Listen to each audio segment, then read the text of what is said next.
সম্মানিত দর্শক মন্ডলী, গত পর্বে দেখাইছিলাম কিভাবে ফাইবারে একটা অ্যাকাউন্ট করবেন। তো আমরা সফলভাবে আসলে একটা অ্যাকাউন্ট ক্রিয়েট করছিলাম। তো অ্যাকাউন্ট ক্রিয়েট করে আপনি শুধু সাইন আপ করে ঢুকলেই অ্যাকাউন্ট পরিপূর্ণ হয়ে যায় না। এই পর্বে আমি দেখাবো একটা প্রোফাইল কিভাবে সাজাবেন, অর্থাৎ fiverr.com-এ আপনি কিভাবে আপনার প্রোফাইলটা সঠিকভাবে সাজাবেন সেই জিনিসটা আমি এখানে বিস্তারিত দেখাবো। আশা করি আপনারা পুরো ভিডিওটা দেখবেন এবং পুরো ভিডিওটা দেখলে আপনারা আশা করি উপকৃত হবেন। তো সুপ্রিয় দর্শক মণ্ডলী, আপনারা যদি আমার চ্যানেলটা এখনো সাবস্ক্রাইব না করে থাকেন, এখনই আমার চ্যানেলটা সাবস্ক্রাইব করুন এবং ভিডিওটা ভালো লাগলে আপনারা ভিডিওটাতে একটা লাইক দিন, শেয়ার করুন এবং আপনাদের কোনো ডিমান্ড থাকলে তাহলে আপনারা আমাকে কমেন্টের মাধ্যমে জানাবেন। তো চলেন আমরা এখন কম্পিউটার স্ক্রিনে চলে যাই। সম্মানিত দর্শক মণ্ডলী, আমি এখন কম্পিউটার স্ক্রিনে চলে আসলাম। এটা হচ্ছে fiverr.com-এর ইন্টারফেস বা ওয়েবসাইট। এই ওয়েবসাইটে উপরের দিকে সাইন ইনে ক্লিক করবো। এখন আমরা অলরেডি একটা অ্যাকাউন্ট সাইন আপ করছি গত পর্বে, অর্থাৎ অ্যাকাউন্ট ক্রিয়েট করছি। এখন আমরা সাইন ইন করে আমাদের সেই অ্যাকাউন্টে আবার যাব। আজকে আমরা অ্যাকাউন্টে সাইন ইন করার পরে আমরা প্রোফাইলটা রেডি করব। তো আমি সাইন ইনে ক্লিক করলাম। সাইন ইনে ক্লিক করার পর আমাদের ইউজার নেম ছিল ফ্রিল্যান্সার আমিন। আমি এটা রিমেম্বার দিয়ে রাখছি, সেজন্য অলরেডি আছে এবং পাসওয়ার্ডও আমার দিয়ে আছে। আমি জাস্ট কন্টিনিউতে ক্লিক করবো এখন। তো লগ ইনের মাধ্যমে আমার অ্যাকাউন্টটা এখন ওপেন হলো। এটা হচ্ছে আমার ড্যাশবোর্ড। এই ড্যাশবোর্ডে উপরের দিকে ডান পাশে দেখেন রাউন্ড একটা চিহ্ন। সেই রাউন্ড চিহ্নর উপর আমি যখন ক্লিক করি তখন দেখেন একদম উপরে প্রোফাইল। আমরা আজকে প্রোফাইল সেটিংটা দেখাবো। এরপরে নিচে আরও অনেকগুলো অপশন আছে, সেগুলো আমি পর্যায়ক্রমে দেখাবো। তো আমি প্রোফাইলে ক্লিক করলাম। এখন প্রোফাইলে ক্লিক করার সাথে সাথে বাম পাশে ফ্রিল্যান্সার আমিন 2, এটা হচ্ছে প্রোফাইল ফিক্সারের জায়গা। আমি এখানে ক্লিক করে আমার প্রোফাইল ফিক্সারটা এখন আমি সেট করব। তো আমি ওটার উপর ক্লিক করলাম। আগেভাগে আপনারা একটা প্রোফাইল ফিক্সার সিলেক্ট করে রাখবেন। তো আমি এই প্রোফাইল ফিক্সারটা আমি সিলেক্ট করব। দেখেন আমার প্রোফাইল ফিক্সারটা এখানে এসে গেছে। তো প্রোফাইল ফিক্সারের ব্যাপারে একটু কথা বলি। আমি একটু আমার প্রোফাইল ফিক্সারটা দেখাই আপনাদেরকে বিস্তারিত বলি। অনেকেই ফাস্টফুড সাইজের প্রোফাইল ফিক্সার দিয়ে রাখে, অর্থাৎ ফাস্টফুড সাইজের ছবিতে আসলে অনেক সময় রিয়েল আপনার ফেসটা প্রেজেন্ট করে না।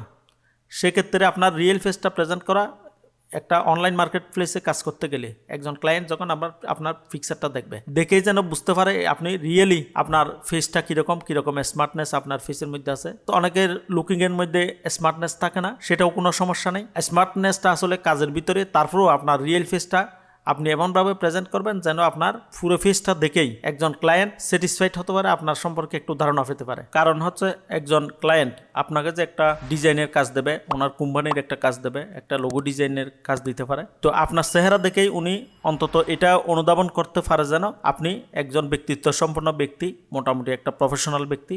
অর্থাৎ সেই প্রফেশনালিজমটা আপনার চেহারার মধ্যে যদি প্রস্ফুটিত হয় তাহলে আপনাকে গুরুত্ব দিয়ে আপনাকে কাজের অর্ডার করবে। তো স্মার্টনেস বলতে আসলে আমি ওটাই বুঝাচ্ছি। এখানে তো এখন স্মার্টনেস বলতে মনে করেন আমি কিছু ছবি দেখাচ্ছি আপনাদেরকে।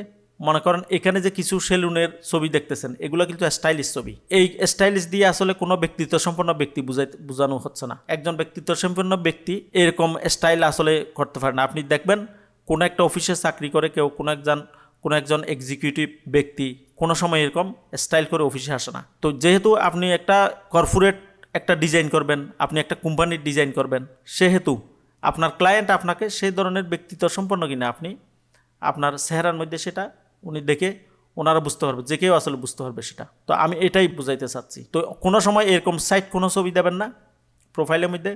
একদম দাঁড়ানো ছবি থাকতে পারে, অনেক সময় একদম ফুল ছবি, যেটা আসলে এত ছোটো প্রোফাইল ফিক্সারের মধ্যে বোঝা যাচ্ছে না, সেরকম কোনো ছবি আপনারা দেবেন না। তো আশা করি আমি আপনাদেরকে এই প্রোফাইল ফিক্সার সম্বন্ধে মোটামুটি বুঝাইতে পারছি। আমি এতক্ষণ পর্যন্ত যে কথাগুলো বললাম প্রোফাইল ফিক্সার সম্পর্কে, সে কথাগুলো আসলে প্রাথমিক অবস্থায় এই প্রোফাইল ফিক্সারের উপর এই গুরুত্বগুলো দিতে হবে। যতক্ষণ পর্যন্ত আপনার রিভিউ 100-200-র উপরে না যাচ্ছে ততক্ষণ পর্যন্ত আপনাকে প্রোফাইল ফিক্সারের উপর গুরুত্ব দিতে হবে। আপনি যখন মনে করেন 500-1000 রিভিউ হয়ে যাবে, তখন আপনার প্রোফাইল ফিক্সারটা তখন তেমন বেশি ম্যাটার হবে না। কারণ হচ্ছে আপনি তখন একজন ব্র্যান্ড হয়ে যাবেন। অনেকেই দেখবেন আপনি প্রোফাইল পিকচারের মধ্যে নিজের ছবিকে কার্টুন করে ছবি দেয়, সেটা ওনারা একটা পর্যায়ে গিয়ে দেয়, কিন্তু প্রাথমিক অবস্থায় না দেওয়ার জন্য আমি এই পরামর্শগুলো দিলাম। এটা হচ্ছে ইন্ডিভিজুয়াল প্রোফাইল পিকচার, অর্থাৎ আমি ইন্ডিভিজুয়ালি এখানে ফ্রিল্যান্সার হিসেবে কাজ করবো, তখন আমার প্রোফাইল পিকচারটা পার্সোনাল ছবিটা এরভাবে হবে। আর যদি আপনি মনে করেন আপনার কোম্পানির, আপনার একটা প্রতিষ্ঠান আছে, ডিজাইন হাউস আছে আপনার, সেই ধরনের যদি হয় তাহলে আপনি তখন আপনার কোম্পানির লোগোটা আপনি ব্যবহার করবেন এই প্রোফাইল পিকচার হিসেবে। তো তো গেল, এখন প্রোফাইল পিকচার সম্বন্ধে আমার কথা শেষ। এরপর প্রোফাইল পিকচারের নিচে আপনার ইউজার নেম, তারপর নিচে দেখেন একটা কলমের চিহ্ন আছে, সেখানে ক্লিক করলে what's your story in one line, আপনার প্রোফাইল সম্পর্কে আপনি এক লাইনে কিছু একটা লিখে দেবেন। মনে করেন আমি লিখলাম I am a graphics designer.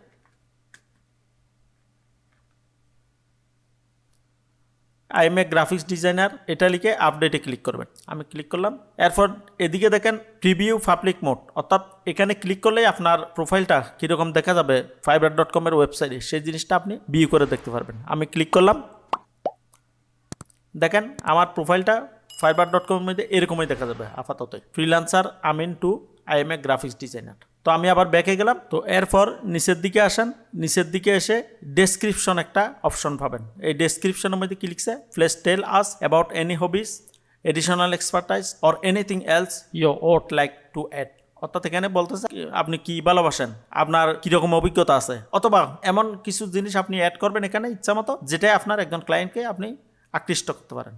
তো আপনারা সেই জিনিসটা আসলে আগেই চিন্তা ভাবনা করে খাতায় লিখে রাখবেন, তারপরে এখানে এসে টাইপ করবেন। তো আমি আমার একটা নোটপ্যাডের মধ্যে আমি লিখে রাখছি। আমি যেটা লিখে রাখছি সেটা হচ্ছে, hi guys, I am Mohammad Aminuddin from Bangladesh. I am a professional graphics designer. I have been working last 5 years at various online marketplace. I am an engineer also in computer science and engineering. My design is always minimal, meaningful and simple.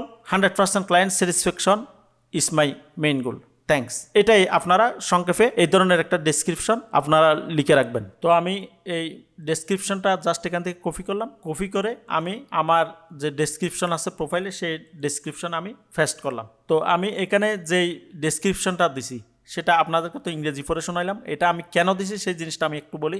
মনে করেন আমার এখানে এই ডেসক্রিপশনের মধ্যে আমি প্রথমে আমার নিজেকে উপস্থাপন করছি, আমার নামটা বলছি, আমি বাংলাদেশ থেকে সেটাও বলছি, আমি যে একজন প্রফেশনাল গ্রাফিক্স ডিজাইনার সেই কথাটাও ওনাদেরকে জানাইছি।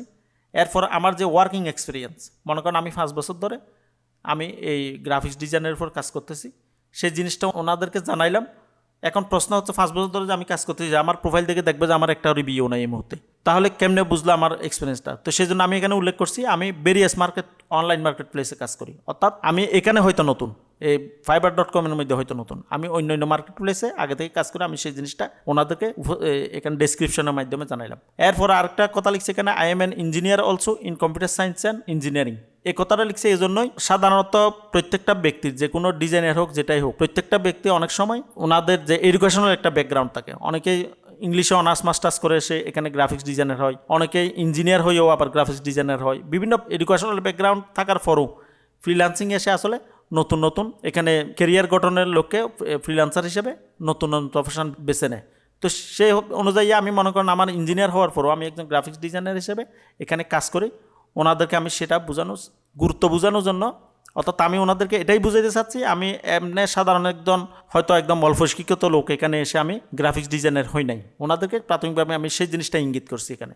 এরপর আমি আরেকটা কথা লিখছি এখানে, মাই ডিজাইন ইজ অলওয়েজ মিনিমাল, অর্থাৎ আমি কী ধরনের ডিজাইন করি সেটারও আমি একটু ইঙ্গিত দিছি। এটা কি বলছি, my design is always minimal, meaningful and simple. অর্থাৎ আমার ডিজাইন হচ্ছে খুব বেশি একদম গ্যাদারিং না, অর্থাৎ কনজাস্টেড না, কিন্তু আমি যে ডিজাইনগুলো করি সেগুলো বিশেষ করে লোগো ডিজাইন, সেটা মিনিংফুল হয় এবং সিম্পল হয়। এরপর নিচের দিকে লিখছি 100% client satisfaction is my main গোল। অর্থাৎ আমার এখানে কাজ করার আমার কাজের মধ্যে বিশেষ বৈশিষ্ট্য হচ্ছে, আমি যতক্ষণ পর্যন্ত একজন ক্লায়েন্ট 100% স্যাটিসফাইড না হবে ততক্ষণ পর্যন্ত আমি ওনাদের সন্তুষ্টির জন্য বারবার রিভিশনের মাধ্যমে অথবা বিভিন্নভাবে আমি সেটা ওনাদেরকে সন্তুষ্ট করার চেষ্টা করি বা করব, সেই জিনিসটা এখানে আমি বুঝাইলাম। তো আমি এতগুলো কথা বলতেছি এই জন্যই, আপনারা জিনিসটা গুরুত্ব সহকারে লেখার জন্যই আমি এতগুলো কথা বললাম। তো আমি এখন আপডেটে ক্লিক করলাম। এরপর দেখেন ল্যাঙ্গুয়েজ, অ্যাড ল্যাঙ্গুয়েজে ক্লিক করবেন। এখানে প্রথমে লিখবেন, মনে করেন ইংলিশটা প্রথমেই লিখবেন সবসময়, ইংলিশ লিখলাম। ইংলিশ দিয়ে আপনি কোন লেভেলের ইংলিশ জানেন, কোন লেভেলে, সেটা বেসিক, কনভার্সেশনাল, ফ্লুয়েন্ট, নেটিভ না, বেসিকও দেবেন না কোনো সময়, কনভারসেশনালও দেবেন না, ফ্লুয়েন্টলি দেবেন সবসময়। ফ্লুয়েন্টলি আপনি কম জানলেও সেটা ওনাদেরকে জানাবেন ফ্লুয়েন্টলি। এরপর অ্যাড করবেন, অ্যাড দিয়ে আপনি আপনার অন্য কোনো ভাষা জানা থাকলে সেটাও এখানে দেবেন। আমি মনে করেন বাংলাটা অ্যাড করি এখন, এটা নেটিভ। এরপর ল্যাঙ্গুয়েজের পর নিচের দিকে দেখেন লিঙ্কড অ্যাকাউন্টস, অর্থাৎ আপনার যে প্রোফাইলটা আছে এখান থেকে আপনি ফেসবুক, গুগল, ড্রিবল, এখানে যেই সোশ্যাল মিডিয়া মাধ্যমগুলো আছে সেগুলোর সাথে আপনি লিঙ্ক করে দেবেন। তো সেটা একদম ইজি ব্যাপার, আপনি জাস্ট এখানে ক্লিক করবেন, ক্লিক করে আপনি আপনার ফেসবুকে লগ ইন করে এখানে লগ ইন করলেই হয়ে যাবে। আপনি ফেসবুকে লগ ইন করলেই সেটা হয়ে যাবে। তো আমি এটা আর দেখাই আপনাদেরকে সময় নষ্ট করতেছি না, আপনারা নিজেরা এটা করবেন। এই সোশ্যাল মিডিয়া লিঙ্কগুলো আপনারা করবেন। এরপর নিচের দিকে দেখেন স্কিলে অ্যাড নিউতে আপনি ক্লিক করবেন। অ্যাড নিউতে ক্লিক করে আপনার বিভিন্ন ধরনের স্কিলনেসের নাম, মনে করেন আমি গ্রাফিক্স ডিজাইনার প্রথম দিলাম, আমি গ্রাফিক্স ডিজাইনার এটা দিলাম। এটা দিয়ে এরপর আপনার এক্সপিরিয়েন্স লেভেলটা সবসময় এক্সপার্ট দেবেন। তারপর অ্যাডে ক্লিক করবেন। অ্যাডে ক্লিক করে আপনি আরও স্কিল আপনি আপনার মতো করে যে স্কিলনেসগুলো আছে আপনার মনে করেন এখানে এখন আমি গ্রাফিক্স ডিজাইন দেওয়ার সাথে সাথে এখানে সাজেশন করছে logo design, Adobe Photoshop, photo editing, Adobe Illustrator, এগুলো প্রত্যেকটাতে আমি ক্লিক করে দিলাম। প্রত্যেকটাতে এখানে জাস্ট ক্লিক করলে আবার অ্যাড দেবেন, সাথে আপনি অ্যাডোবি ইলাস্ট্রেটর এটা আসলো, এখানেও আমি এক্সপার্ট দিচ্ছি। দিয়ে এভাবে আপনারা আরও অনেকগুলা এক্সপিরিয়েন্স আপনারা অ্যাড করতে পারবেন।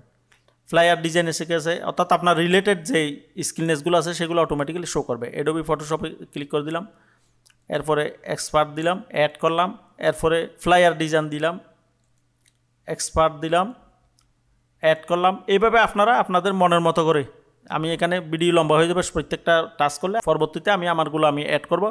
তো জাস্ট আপনাদেরকে প্রাথমিকটা আমি দেখাই দিলাম। এরপর আসেন এডুকেশন এসে এখানে আপনি বাংলাদেশটা সিলেক্ট করে দেবেন। দেখেন এখানে বাংলাদেশ আছে, তো বাংলাদেশ সিলেক্ট করে দেওয়ার পর আপনি কোন ইউনিভার্সিটি থেকে অথবা কোন কলেজ থেকে লেখাপড়া করছেন সেটা আপনি এখানে দিয়ে দিতে পারেন। মনে করেন আমি একটা দিয়ে দিলাম, আমার ইউনিভার্সিটির নাম আমি দিলাম।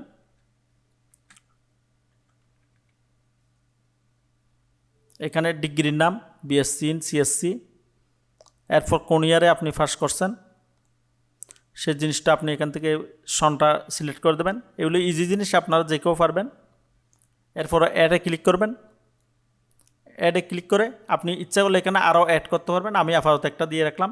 এরপর হচ্ছে সার্টিফিকেশন, আপনার সার্টিফিকেশন আপনি ইচ্ছা করলে এখানে সার্টিফিকেশনগুলো অ্যাড করতে পারবেন। আপনার বিশেষ কোনো অ্যাওয়ার্ড থাকলে, আপনার কোনো বিশেষ কোনো অর্জন থাকলে, গ্রাফিক্স ডিজাইনের উপর হোক, যে কোনো কিছুর উপর আপনার কোনো স্কিলনেসের উপর আপনার অ্যাওয়ার্ড থাকলে সেটা আপনি এখানে অ্যাড করতে পারবেন। কোন সনে পাইছেন সেই ইয়ারটা উল্লেখ করবেন, সব কিছু উল্লেখ করে আপনি আরও অ্যাড করতে চাইলে অ্যাড করতে পারেন। তো সম্মানিত দর্শক মণ্ডলী, আসলে মূল সেটিং, প্রোফাইলের মূল সেটিং হচ্ছে একটা পিকচার, তারপর আপনার একটা ডেসক্রিপশন, এরপর আপনার যে স্কিলনেস আছে সেটা, এরপর কিছু সোশ্যাল মিডিয়া লিঙ্ক করে দেওয়া, তারপর স্কিলনেসগুলো উল্লেখ করা, এডুকেশন, সার্টিফিকেশন। এরপরে আরও কিছু সেটিং আছে, সেগুলো জাস্ট আপনাদেরকে একটু দেখাই দিচ্ছি, কিন্তু এগুলো আপনারা নিজেরাই করবেন। সেটা আপনারা প্রোফাইল পিকচারে আবার ক্লিক করবেন, ডান পাশে ক্লিক করে দেখেন এখানে সেটিং একটা অপশন আছে, সেটিংয়ে ক্লিক করবেন। সেটিংয়ে ক্লিক করে গিয়ে প্রথমে হচ্ছে অ্যাকাউন্টের মধ্যে মনে করেন আপনার ফুল নেম, তারপর ইমেইল, তারপর এটা, এরপর হচ্ছে সিকিউরিটির মধ্যে গিয়ে আপনি একটা কারেন্ট পাসওয়ার্ড, যদি নতুন পাসওয়ার্ড দিতে পারবেন অথবা চেঞ্জ করতে পারবেন এখানে। এরপরে নিচে phone verification, security question, two factor authentication, এই ধরনের জিনিসগুলো আপনারা নিজেরা এগুলো পূরণ করবেন। এরপর হচ্ছে নোটিফিকেশন আপনি সবগুলোতে টিকমার্ক দিয়ে রাখলেই ভালো। এরপর হচ্ছে বিজনেস ইনফরমেশনে ক্লিক করলে এরকম একটা অপশন আসবে, এখানে বিজনেস নেম দেবেন, অ্যাবাউট ইউর বিজনেস, আপনার বিজনেস সম্পর্কে জানবেন। এখানে এগুলো আপনারা বুঝে আপনারা এগুলা পূরণ করবেন। এরপর হচ্ছে বিলিং ইনফরমেশনে আসলে আপনার full name, company name, country, just city code, এই জিনিসগুলো এগুলো সহজ আপনারা পারবেন। এরপর হচ্ছে ব্যালেন্স, এটা যখন আপনি টাকা ইনকাম করবেন তখন এখানে ব্যালেন্সটা দেখাবে। তো মূল সেটিং আমি যেটা বললাম সেটা হচ্ছে প্রোফাইল সেটিংয়ের মধ্যে ডেসক্রিপশন, আপনার স্কিল সেটিং, আপনার প্রোফাইল পিকচার সেটিং, এটাই হচ্ছে মূল। এরপরগুলো আপনারা নিজেরা পারবেন। এই ভিডিও লম্বা হয়ে যাবে, সেজন্য আমি আর বেশি লম্বা করতেছি না। এরপরও যদি আপনারা এই সেটিংগুলো খুব কেয়ারফুলি করতে চান, সেই বিষয়ে আমার একটা ভিডিও দেওয়া আছে, আমি ভিডিও লিঙ্কটা এই ভিডিওর নিচে দিয়ে দেবো। সেই ভিডিওটা দেখলে আপনারা একটা ফাইবার অ্যাকাউন্টের ডিটেলস সেটিংটা, এই সবগুলো সেটিং আমি পূরণ করে আপনাদেরকে দেখাইছি। সেই ভিডিওটা দেখলে আপনারা আশা করি একদম ক্লিয়ার হয়ে যাবেন। যাদের ইচ্ছা হয় তারা এই ভিডিওটা দেখে আসতে পারেন। এরপরে আমি পরবর্তী ভিডিওতে দেখাবো একটা গিগ কিভাবে আপনি রেডি করবেন। আসলে আপনি সাইন আপ করবেন, প্রথমে সাইন আপ করে আপনি প্রোফাইল সেটিং করবেন। প্রোফাইল সেটিংয়ের পরে একদম ফাইনাল পর্যায়ে হচ্ছে আপনি একটা গিগ রেডি করা। গিগ রেডি না করলে আসলে আপনাদেরকে যে একদম প্রোফাইলটা আপনার fiverr.com-এর শো করবে শু করার সময় আপনার গিকটাই আসলে মূলত শু করবে। গিকটা হচ্ছে আসলে একটা ডিসপ্লে, আপনার কীরকম স্কিলনেস আছে, কীরকম কাজ আপনি পারেন, আপনার কাজের কিছু নমুনা আপনি এখানে শু করাই রাখবেন, সেটাকে বলে gig. Create a new gig, সেখানে ক্লিক করলেই হয়ে যাবে, এবং সেটা আমি আগামী পর্বে আমার আরেকটা পর্বের মধ্যে আপনি কীভাবে একটা ফ্রুটফুল একটা গিক আপনি রেডি করবেন সে বিষয়ে আমি ধারণা দেবো আপনাদেরকে। আশা করি আপনারা সেই পরবর্তী ভিডিওটাও দেখবেন। তো আজকের ভিডিও সম্পর্কে আপনাদের যদি কোনো প্রশ্ন থাকে তাহলে আপনারা আমার এই ভিডিও নিচে আপনারা কমেন্ট আকারে প্রশ্ন করতে পারেন, আমি সেটা রিপ্লাইও করব, অথবা আপনারা আমার সোশ্যাল মিডিয়া লিঙ্কের মাধ্যমে আমার সাথে কানেক্ট করতে পারবেন, ফেসবুকের মাধ্যমে অথবা অন্যান্য মিডিয়ার মাধ্যমে। আপনারা যদি আমার চ্যানেলটা এখনও সাবস্ক্রাইব না করে থাকেন, এখনই আমার চ্যানেলটা সাবস্ক্রাইব করুন। তো আজকে এই পর্যন্তই, আসসালামু আলাইকুম।